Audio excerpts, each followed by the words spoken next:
In the councils of government, we must guard against the acquisition of unwarranted influence, whether sought or unsought, by the military-industrial complex. The potential for the disastrous rise of misplaced power exists and will persist. We must never let the weight of this combination endanger our liberties or democratic processes. In May 2017, Rich Higgins, a Pentagon staffer for the National Security Council, circulated a memo around the White House. He entitled it POTUS and Political Warfare. The memo is a list of President Donald Trump's enemies, including terrorists and political opponents.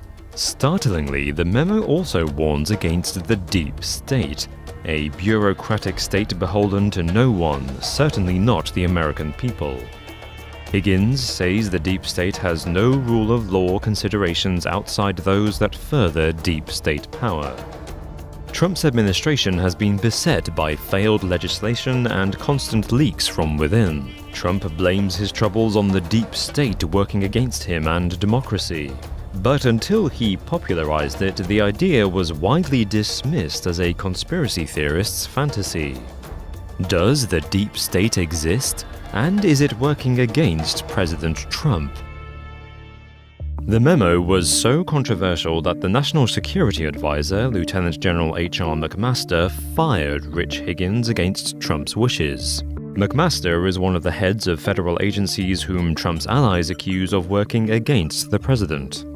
Trump's political agenda has been hindered by a record amount of leaks by anonymous officials within his own White House and within the various federal agencies who work for him. As Princeton University's Nolan McCarty says, there are a striking number of leaks because of people competing for power. The results are visible. We are going to do some great things over the next 8 years. Since entering the Oval Office, Trump has had his travel bans overthrown by the courts, has reversed his positions on NATO and China, has escalated US military action in Afghanistan and Syria despite opposing the wars, and has completely ignored his promise to drain the swamp by filling the White House with lobbyists and special interests. Mike Lofgren, a former congressional aide to the Republican Party for 28 years, defines the deep state as a hybrid of government and parts of top-level finance and industry that is effectively able to govern the United States without the consent of the governed as expressed through the formal political process. The term deep state was coined in the 1990s to describe the power structures in Turkey. At the time, the Turkish military was using drug traffickers and hitmen to combat Kurdish insurgents. Since then, the military, the police, and corrupt politicians have wielded increasing power in Turkish politics. Perhaps the clearest indication of this is the attempted coup against President Erdogan in 2016, which led to nearly 3,000 casualties. Several other Middle Eastern countries have been identified as having deep states. They comprise of influential, unelected members of government agencies or the military who secretly manipulate and control government policy, often by stalling its implementation. In Syria, in Afghanistan, and in Egypt, the deep state led to such ineffective government that it triggered the Arab Spring. But the Egyptian military soon restored the deep state, and it is debatable just how much democracy has returned to Egypt. The idea of a state within the state may sound familiar, because conspiracy theorists have been writing about it for years, just without mentioning the phrase deep state. Professor Peter Dale Scott tied the deep state to the assassination of President Kennedy.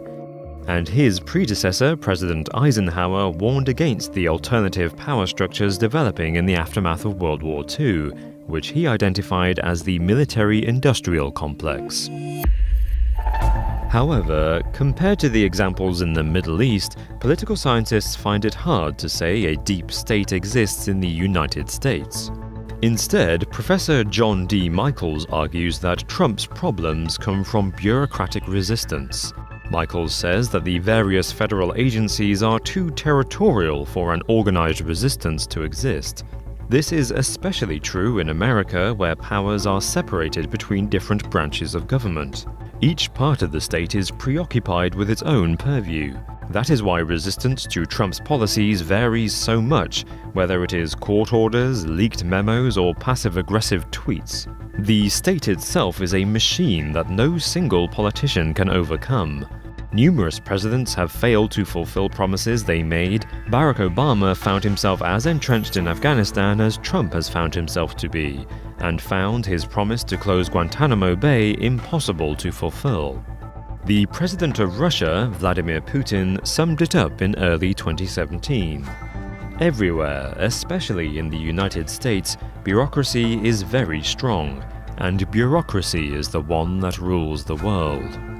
Nevertheless, the consequences of this resistance are similar to what has happened in countries with a deep state. The government cannot function, and society becomes even more divided over the power of the executive branch.